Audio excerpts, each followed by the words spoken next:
Well, welcome to the Aging Boomers. I'm your host, Frank Sampson. And of course, on this show, we discuss so many of the issues facing boomers, their parents, and what we know, of course, is an aging population. And I want to thank everybody for all their support and in listening to the show through so many avenues. Of course, you could go to our website at agingboomers.com. You could subscribe for free on iTunes, iHeartRadio. You could download our free app on your iPhone, Android phone, all different ways to get the information. So before I introduce our guest today, who I'm very excited about, I'd like to let everybody know that today's show is sponsored by Senior Care Authority, a professional senior placement and elder care management organization that has a national network of advisors to help in determining the right path for seniors in receiving proper care and even supervision. So whether it's in-home care, assisted living, residential, or memory care,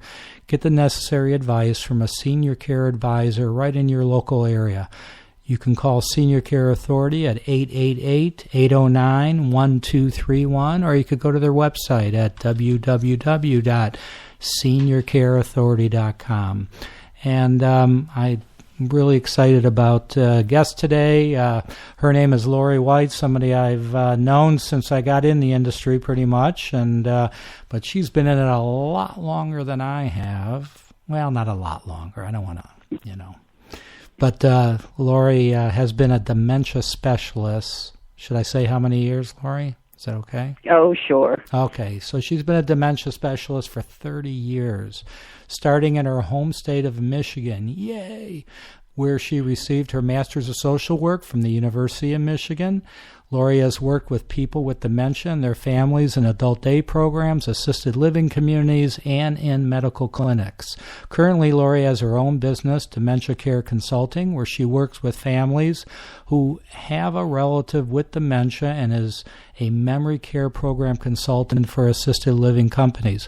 Laurie is also a noted presenter at educational conferences for both professional and family caregivers. Laurie is also the co-author of 2 nationally acclaimed books, Understanding Difficult Behaviors and Moving a Relative with Memory Loss. Her next book, Coping with Dementia Behaviors, A Family Caregiver's Guide, is due out this spring, and we'll talk about that book in just a moment. So, Laurie, thanks so much for taking the time to join us on the Aging Boomers.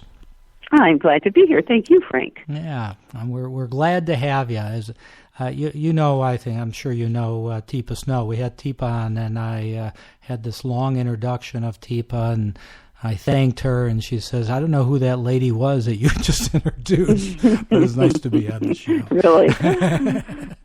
So anyway, but we're thrilled to have you on the show. So you've been in the business for 30 years, as I just stated. So tell us just kind of how people's attitudes have changed in terms of understanding, memory care, various types of dementia. I'm sure you could take up our whole time talking about what's happened over the past 30 years, but give us kind of an overview if you can. Well, let me try, because it has been a long period of time, but actually in the field, it seems like a very long period of time, but a lot has happened, and at the same time, we still have a long way to go. So when I entered the field of dementia 30 years ago, we were just learning to talk about Alzheimer's disease. We were having problems even pronouncing it. So some people I remember back then called it Oldtimer's disease. Right. Because back in the early 80s, we were still calling people who had symptoms of confusion and disorientation and some behavioral changes senile. Right. But thankfully, we moved away from that term because we recognized that not all people who get old become confused or disoriented. And then we began to recognize Alzheimer's as a specific disease. So the 1990s were dedicated as the decade of the brain, and indeed we learned a lot about Alzheimer's in those 10 years. We increased our research about the brain, but as I said a few moments ago, we still have a long way to go. So I would say, Frank, that we have a greater understanding of Alzheimer's and dementia. But the confusing part for many people is that we use the term Alzheimer's disease and dementia interchangeably. Mm-hmm. So it gets to be very confusing. Are we talking about dementia? Or are we talking about Alzheimer's disease? So let me just take a moment to see if I can shed some light on that. That'd be great. Dementia is a term that we use to describe a group of symptoms: memory loss, language difficulties, problems with spatial and depth perception, attention span, maybe even personality and mood changes. But you could have some of those symptoms and changes for a variety of reasons. So the next question is then, what type of dementia might it be? And because Alzheimer's disease is the most common form of dementia, accounting for about 50 to 75% of the types of dementia, it's understandable why we use those terms interchangeably. But the bottom line is that Alzheimer's disease is the most common form of dementia. It is one form of dementia. The other ones are Lewy body dementia, which is gaining a lot of attention recently, and some people say is the second leading cause of dementia. That's a little bit different than Alzheimer's disease, but does share some of the symptoms, most likely not in the same order, and has more physical symptoms with it than Alzheimer's does in the beginning stages. And then, of course, there's vascular dementia, which is strokes. People probably know that term. And then there's a lot of other forms of dementia, but one that also is, I would say, on the horizon in the last maybe 5 to 10 years is mixed dementias. Mm-hmm. And basically what that means is you could have not one type of dementia, but you could have two or more types of dementia. So you could have Alzheimer's disease and vascular dementia. And both of those types of dementia will affect the brain, which then account for changes in behavior and perhaps changes in mood and personalities, but overall abilities for sure. Right, right. So I would say today that most people know of someone who has a type of dementia or has Alzheimer's disease, or knows a caregiver who is taking care of someone with Alzheimer's disease, or is a caregiver themselves. So this is a topic that's on everybody's mind. Yeah. You know, I have to ask you this. So, I mean, I remember when I was younger, my grandfather, I mean, he didn't have dementia. He had cancer, and he died of cancer. But I just remember at that time that, you know, people didn't want to talk about it. You know, it was the C word. And you just never spoke about it. So-and-so has cancer, but it was just never out in the open. Well, today, you know, it's really out in the open. But I'm actually seeing the same type thing. I had somebody who I know, you know, a friend, and was telling me about a parent who thought it looks like they have dementia, but you know, don't tell anybody. We don't want anybody to know. Mm-hmm. You know, why do you think that is, and is that changing? Well, I think that there is. Many people are just very fearful of it. Mm-hmm. I think it's very difficult to accept something that we don't see. So we see some changes in abilities and perhaps even some changes in behavior. But because they can change every day, we don't really understand what's going on or why they are changing, why a person's abilities are changing every day. Mm-hmm. I think that also, Frank, with the increasing numbers of people who are in their 60s and 70s, baby boomers, is that people are fearful of getting it. And it's like if we don't talk about it, it doesn't exist. Mm-hmm. But this is too big of a problem to ignore. When I got in the field, there were about 2 million people estimated that had Alzheimer's disease in the United States. And today we're saying that it's over 5 million. Right. So that's a huge and that's jump. Probably low. It may be, and it's often very difficult to determine what that number might be because, just as you're saying, if people are fearful or embarrassed or taught not to talk about some of the challenges or health conditions that a family member may have, those people may not reach out for a diagnosis. Yeah. So we really don't have an accurate number. I mean, one of the things, aside from being an author that you do so well, and that's, working with families and helping them with so many of the issues that they're facing and caring for a loved one, a relative with, memory loss or some form of dementia. So what do you see as some of the biggest challenges for families in caring for a relative with memory loss? What would you say maybe the top couple are? Well, I think it first starts with acceptance.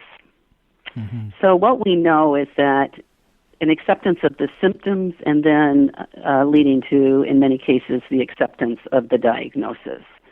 So what we know from some of the research that's been done is that it can take 2.5 years for family members to understand that their relatives' changing abilities are increasing over the last couple of years. And so they're confused about, are these changes just due to dad getting older, or is it something more serious? So oftentimes there's a couple-year delay in getting that diagnosis. Mm-hmm. And then there is the issue of accepting it and grieving because that diagnosis has a pretty big impact.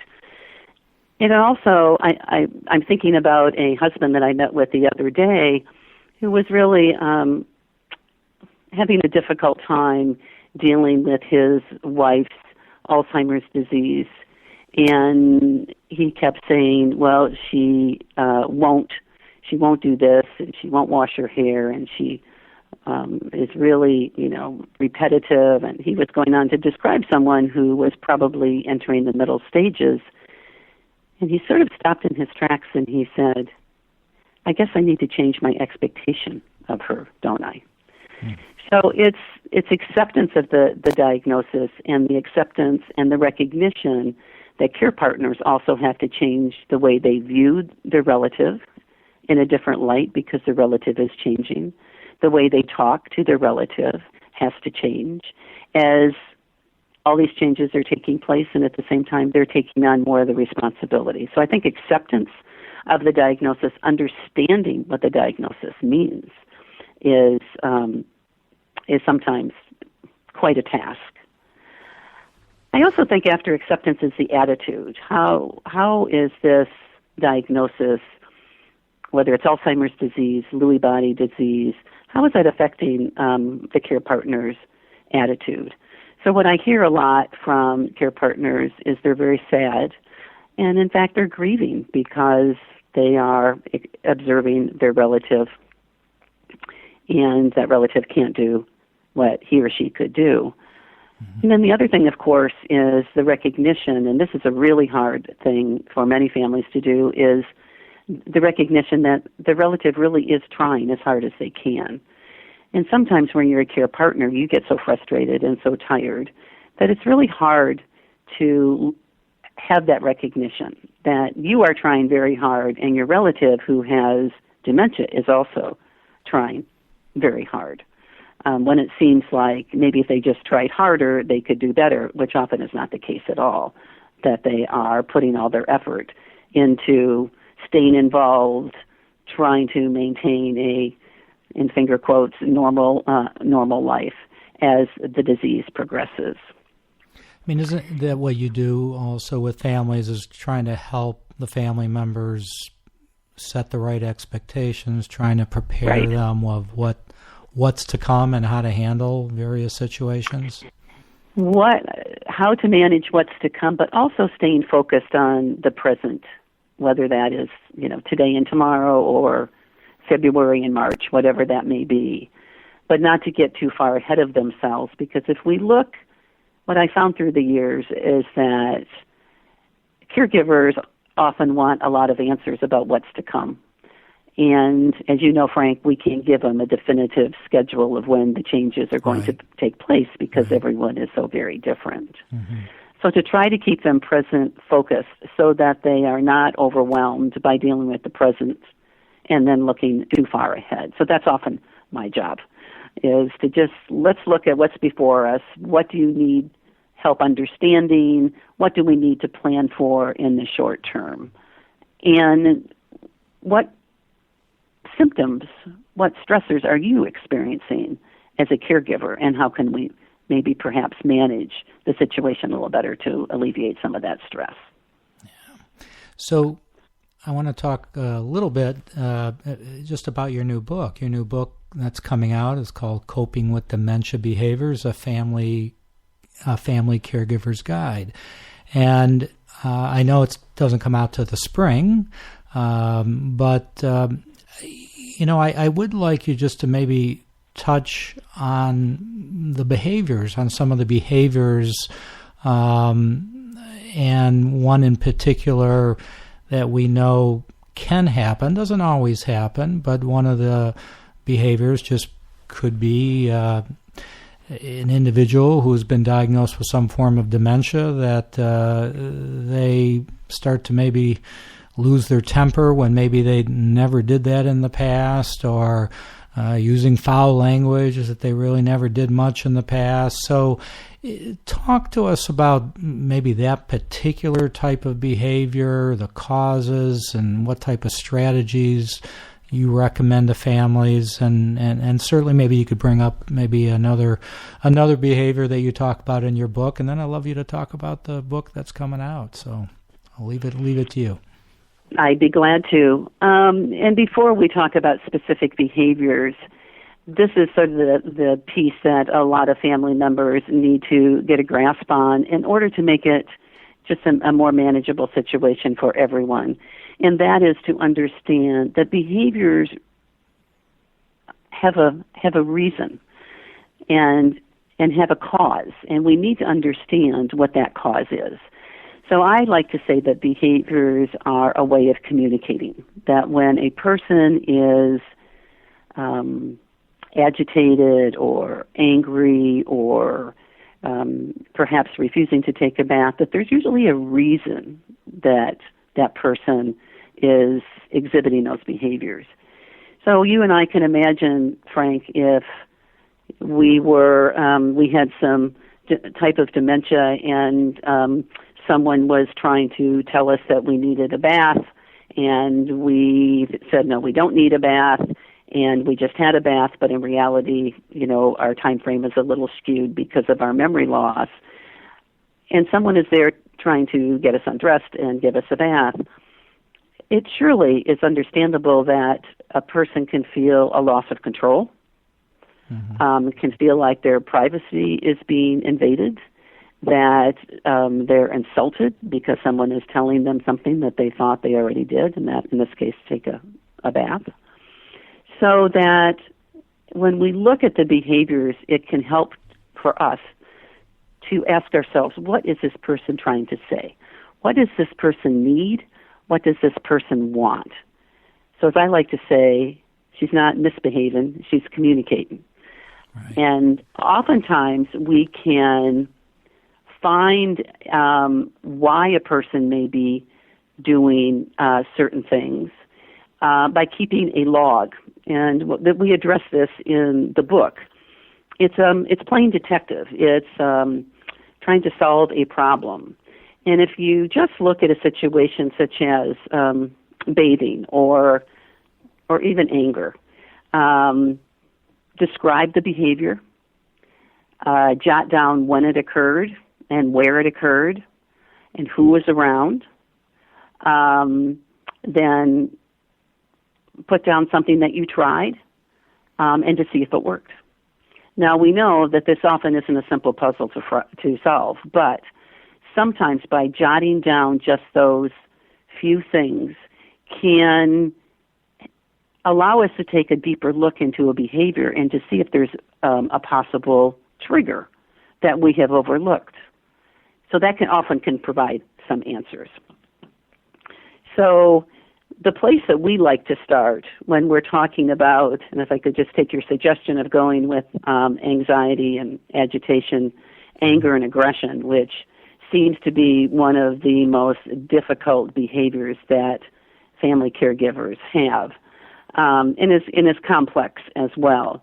The starting point is always to look at if there's any possible physical, medical, or emotional causes of those behaviors. Now, whether the brain changes from dementia directly cause agitation may not be totally understood, but it surely is a possibility. Another physical cause, perhaps, would be medication. Medication changes or side effects that can cause agitation or anxiety. And we know that if we don't feel well, if we're in pain, if we have a physical illness, we might get anxious or agitated. But if we don't have the ability to tell someone that, how we're feeling, and we have a headache or our stomach hurts, then sometimes we can be more restless, we can pace, we can get angry, our mood changes, and it can be very hard for people to figure this out. Untreated depression can cause anger, and I think what is really important to understand is that oftentimes anger is a major symptom of depression, but we usually don't think about that. We usually think about someone who's depressed as being sad or maybe melancholy. Mm-hmm. So there are many other possible causes of agitation, anxiety, anger, and aggression. So if we look at some of the things to do for that, first place to start is to call the doctor and request an evaluation to see if there's any physical causes to somebody's shift in behavior, including an evaluation for depression, and to make sure that the pain is treated adequately. One of the things that we can do for sure, and this is often done in assisted living and small board and care homes, but also in private homes, is that people spend a lot of time in a chair or in a wheelchair, which can be very uncomfortable and can cause pain. And it's important to get that person up and moving so that it's not so painful, and to get them to move around on a regular basis. So just imagine, Frank, if you and I were sitting in a chair for 4 hours, how it would be to get up after that length of time. So stretching can be really helpful. Yeah. So there's many, many more things that we can do in response to possible physical, medical, and emotional causes of what we call the 4 A's: agitation, anxiety, anger, and aggression. But there's also things that can go on around the person, the place where the person is. So there could be sensory overload. There's too much going on. There's too many people. There's too much noise. There's too many distractions. And when they feel overwhelmed, oftentimes they can feel angry, and they can lash out either physically or verbally, because that's the only way that they can tell someone, I can't tolerate this anymore. And that includes, television or radio that's on too loud that may not be understood. So we often hear from family members about their relative watching television and not being able to distinguish if it's reality or if it's on television. And if they're watching some action thriller or the news that is describing some violent events, then we can understand the impact on a person's behavior and their mood. Right. So we really have to evaluate the environment and to see if it's conducive to a person with dementia. Calm, not too quiet, but not too stimulating. And oftentimes that is trial by error to find out what is the right environment, so someone can feel in control and calm and content. You said what I think are a couple of very important things. You said, number one, you want to call the doctor, of course, if yes. It could be the medication. But, when you call the doctor, doctors are pretty busy. They're seeing one patient after the other. They're moving real quick. But you said earlier about family caregivers really kind of tracking everything, write things down, because you could call up and just say, my father is lashing out at us and this and that. But if, you got to kind of talk, like you said, what was going on at the time and how, so the more information you can provide to the doctor to get a better picture of everything, the better that they can help, don't you think? Absolutely. And one of the suggestions that I make to family members when their relative is experienced some changes and they're not quite sure what could be going on, and as you say, the first place to go is to the doctor, is to just write a very short note to the doctor describing what is going on, and to either email that to the doctor ahead of the appointment, or hand it in at the time of the appointment so the doctor has a chance to read it before coming to the examining room. So that gives the doctor a little background information, but it's also the most respectful thing to do for someone who has dementia, so that we're not talking about the person in front of the person. And this is really very true if the person with dementia is not an accurate reporter. Clearly, people in the earlier stages who may be able to self-report how they're feeling and where the pain is and how it's changed for them, then they should address these concerns directly with the doctor. But I think what you and I are talking about, Frank, is someone who may be in the later stages of dementia, where the caregivers are the ones who really have to report exactly what's been going on. So the doctor has the whole picture to determine how he or she is going to treat some of the symptoms. Exactly. Good. So I know we only have about a minute left, unfortunately, but your book is coming out in the spring. Can you give us a little hint about it? Tell us a little bit about it. Well, as you said, it's called Coping with Behavior Change in Dementia, a Family Caregiver's Guide. It's written by Beth Spencer, my former business partner and co-author of the two other books, Understanding Difficult Behaviors and Moving a Relative with Memory Loss. We have chosen several behaviors to address in detail. We are talking about taking the stress out of dressing. We are talking about eating the ingredients for successful meals. We're dealing with the issue of incontinence, but we have chosen to title it in perhaps a more lighthearted manner, When You Gotta Go, helping your relative in the bathroom. Right. Over and over again, repetitive behaviors, when your relative wants to go home. And then we've taken the bold move of talking about walking, pacing, wandering, or exercising. And what we realized is that we only use the word wandering when we're talking about people with dementia.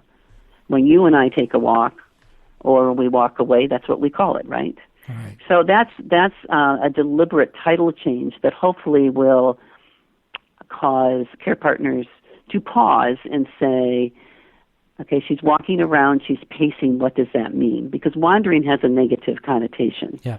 But it takes us back to trying to understand this pacing, this walking, or maybe this exercising that's related to a former habit earlier in life means something. Then it's up to us to determine what that means.